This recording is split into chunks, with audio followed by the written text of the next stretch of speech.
sure what I'm able to bring. It's what all these very brave ladies.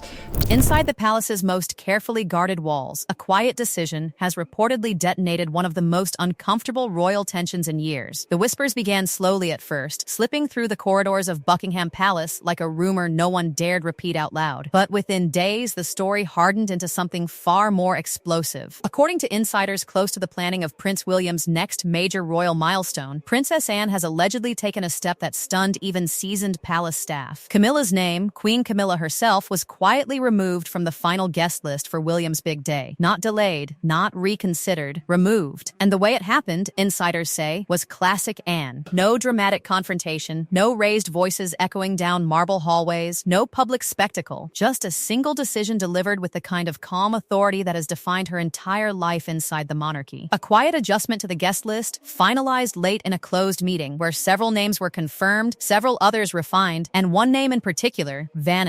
Inside the palace's most guarded chambers, an unexpected confrontation has sent shockwaves through the royal circle. For those who understand royal protocol, the symbolism is enormous. Guest lists inside the monarchy are not simply invitations to attend an event. They are statements of power. They reveal alliances. They define who stands close to the center of the crown and who suddenly finds themselves standing outside the circle. And according to the whispers now circulating through royal corridors, Camilla's absence from the final list has become the clearest sign yet that something deeper has been shifting within the family. At first, palace aides assumed it had to be a misunderstanding, a scheduling adjustment perhaps. After all, Camilla holds the title of Queen Consort and has spent years rebuilding her public image after decades of controversy. She has stood beside King Charles through the most complicated chapters of royal life. Removing her from a major royal event connected to the future king seemed almost unthinkable, but as the details began surfacing, the pattern became impossible to ignore. Planning meetings continued, invitations were quietly confirmed, advisors circulated final documentation, and each time the guest list appeared in internal briefings, Camilla's name remained missing. The declaration, firm and uncompromising, ignited whispers of rivalry and quiet resistance behind closed doors. According to several insiders familiar with the situation, the decision did not appear chaotic or impulsive. In fact, the opposite. It looked deliberate, structured, precise. The kind of move only someone deeply experienced in royal hierarchy could execute without triggering immediate public drama. That description fits Princess Anne perfectly. For decades, Anne has been known as the monarchy's most disciplined figure. She is not interested in popularity contests. She does not chase headlines. Her reputation inside the institution rests on one principle above all others: duty before sentiment. Those who have worked around her often say the same thing. Anne sees the monarchy not as a stage, but as a machine, one that only functions when every part respects its limits. And according to sources, those limits may have become the quiet center of this entire conflict. The tension between Anne and Camilla has never exploded publicly, but insiders say it has simmered beneath the surface for years. From the moment Charles and Camilla re-entered royal life as an official couple, Anne reportedly maintained a polite but unmistakable distance. She attended events, she fulfilled protocol, but warmth between the two women was rarely visible. It wasn't hostility. It was something colder, controlled, observant. And in the rigid structure of royal life, that kind of distance speaks volumes. Over time, Camilla's role slowly expanded. As Charles's position strengthened and public resistance softened, she began appearing more frequently in planning discussions. She attended ceremonial briefings. Her voice carried more weight in conversations about royal representation. Some observers saw this as natural evolution. After all, she was the king's wife. But inside palace circles, a different interpretation reportedly began circulating. Some believed Camilla's influence was growing beyond what traditional hierarchy expected, and that is where Anne's attention reportedly sharpened. Several palace staff members recall moments where Anne quietly stepped in during formal events, redirecting conversations or adjusting protocol when Camilla appeared to take a more central role. The corrections were never public, never dramatic, just subtle shifts that restored what Anne considered proper order. To outside observers, these moments passed unnoticed. Inside the palace, they were signals. Over the past year, those signals reportedly intensified as preparations surrounding William's future reign began taking clearer shape. Planning discussions about his ceremonial milestones, future state events, and symbolic transitions slowly formed a tight inner circle of advisors. And at the center of those conversations were William and Catherine. According to insiders, Anne became increasingly protective of that structure. She believed William's path to the throne needed clarity, no competing influences, no overlapping authority, no confusion about where leadership would stand once Charles's era eventually gave way to the next. In her view, stability required discipline, and discipline sometimes demands difficult decisions. The turning point reportedly arrived during a private planning session several weeks ago. Advisors gathered to finalize key aspects of the upcoming royal event: guest placements, ceremonial roles, symbolic gestures meant to reinforce William's position as the future king. During that meeting, one question reportedly changed the entire atmosphere. Should Camilla attend in a visible role? The discussion, insiders say, was tense but controlled. Some advisors argued that excluding the queen consort could create unnecessary headlines. Others believed including her would blur the focus of the event, shifting attention away from William and Catherine. Anne reportedly listened quietly. Then she spoke. Those present say her response was calm, precise, and final. The event, she insisted, must represent the future of the monarchy, not its past complications, not its lingering controversies, its future. And that future, in her view, belonged clearly to William and Catherine. Within hours, the guest list was revised. Camilla's name disappeared. What makes the situation even more delicate is how the news reportedly reached Camilla herself. According to insiders, there was no formal announcement, no meeting where the decision was explained. Instead, questions began emerging from her own staff as they reviewed planning documents. Why hadn't her office received the final schedule? And when boundaries appear inside royal history, they rarely appear by accident. Camilla, sources say, was stunned. After years of carefully rebuilding her reputation and gradually securing her place beside the king, the sudden exclusion felt like a public erasure. Yet royal tradition left her few options. Complaining publicly would create the exact scandal the palace works tirelessly to avoid, so she remained silent. But silence inside the monarchy is rarely empty. It carries meaning. It signals tension. And in this case, it may signal a deeper power shift already underway behind palace walls. Because while Camilla reportedly wrestles with the shock of being removed from William's guest list, another figure has quietly stepped into the spotlight with remarkable ease: Catherine, Princess of Wales. Unlike the quiet struggle unfolding around her, Catherine's influence has grown almost effortlessly. She doesn't demand attention. She doesn't challenge anyone's authority. She simply moves through royal life with a steadiness that draws both public admiration and institutional trust. In many of the same meetings where Camilla's presence reportedly faded, Catherine's role quietly expanded. Advisors say she has become central to shaping the tone of William's future reign, modern yet respectful of tradition, focused yet calm under pressure. Her presence brings balance to William's leadership, reinforcing an image of stability the monarchy desperately values, which raises the question many insiders are now asking. Was Camilla removed simply to avoid distraction, or was the guest list revision part of a much larger transformation quietly unfolding inside the palace? Because if Princess Anne truly believes the monarchy's survival depends on protecting William and Catherine's path to the throne, then removing Camilla from one event might only be the first step in a much bigger recalibration. And if that is true, the tension currently simmering behind palace doors may be far from over. The quiet removal of a name from a guest list might sound like a minor administrative detail in any other family, but inside the British monarchy, it carries the weight of a political earthquake. Because what happens behind palace walls rarely stays behind palace walls for long, and the moment whispers of Camilla's exclusion began circulating among aides and advisors, the ripple effect spread through the entire royal ecosystem. William's event preparations moved forward. Seating arrangements were confirmed. Ceremony logistics were approved. Senior figures across government and international circles began receiving their invitations. And still, Camilla's name did not return to the list. The emotional weight of that realization, according to those close to her circle, was immense. Camilla had spent decades navigating one of the most complicated public transformations in modern royal history. From the controversial figure once blamed for the collapse of Charles and Diana's marriage, she had slowly reshaped her image into that of a steady royal partner. She endured years of public criticism. She waited patiently through Charles's long path to the throne. She supported him during moments of intense scrutiny. To suddenly find herself sidelined from an event connected to the future king felt less like a scheduling decision and more like a message. And messages inside royal life are rarely accidental. Some insiders believe the move was designed purely to eliminate distractions. Prince William, after all, represents the monarchy's future, and the institution has learned repeatedly that controversies surrounding senior figures can overshadow carefully planned ceremonies. Camilla's past remains complicated in the public imagination, and keeping the spotlight focused entirely on William and Catherine may have been seen as the safest strategy. For Charles, the situation placed him in an almost impossible position. Camilla is not only his wife, but the partner who stood beside him through decades of public scrutiny and personal hardship. Yet Princess Anne is his sister, one of the monarchy's most respected and disciplined figures, whose loyalty to the institution has never wavered. Sources say Charles listened carefully as Camilla expressed her frustration and confusion about the guest list decision. She reportedly wanted clarity, an explanation, a reassurance, something that would confirm this was not a deliberate exclusion. But Charles, ever cautious about internal royal conflicts becoming public spectacles, offered little more than measured sympathy. He understood Anne's reasoning. He also understood Camilla's hurt. And in that moment, the king faced the uncomfortable truth that influence inside the monarchy does not always flow in predictable directions. Titles carry weight, but so does trust. Anne has spent decades building a reputation for unwavering duty, and when she acts, people inside the institution tend to listen. Meanwhile, Prince William himself reportedly remained composed throughout the entire controversy. Those close to him say he never publicly challenged Anne's decision, nor attempted to reverse it. Instead, he focused on the event itself, ensuring every element reflected the vision he and Catherine share for the monarchy's future. That quiet alignment between William and Anne did not go unnoticed by palace observers. Some believe it signals a growing alliance between the monarchy's most disciplined veteran and its future king. And if that alliance holds, the implications for the royal family could be enormous. Because while Camilla may have been removed from this particular guest list, the broader shift inside the palace appears to be moving steadily in one direction, toward a monarchy defined primarily by William and Catherine's leadership. Already their influence is shaping the tone of royal engagements. Their approach emphasizes public service, modern outreach, and carefully managed symbolism designed to connect the institution with younger generations. In that vision, every event becomes part of a larger narrative about the monarchy's future, and every guest list becomes a statement about who stands closest to that future. Which brings the story back to the decision that started this entire storm, the quiet moment when Princess Anne reportedly removed Camilla's name from the final invitation list. It wasn't loud, it wasn't dramatic, but its impact echoed through every corridor of the palace. Because in the world of royal power, the smallest decisions often reveal the biggest truths. And the truth now emerging behind palace walls is that the monarchy may already be entering its next era long before the crown officially changes hands.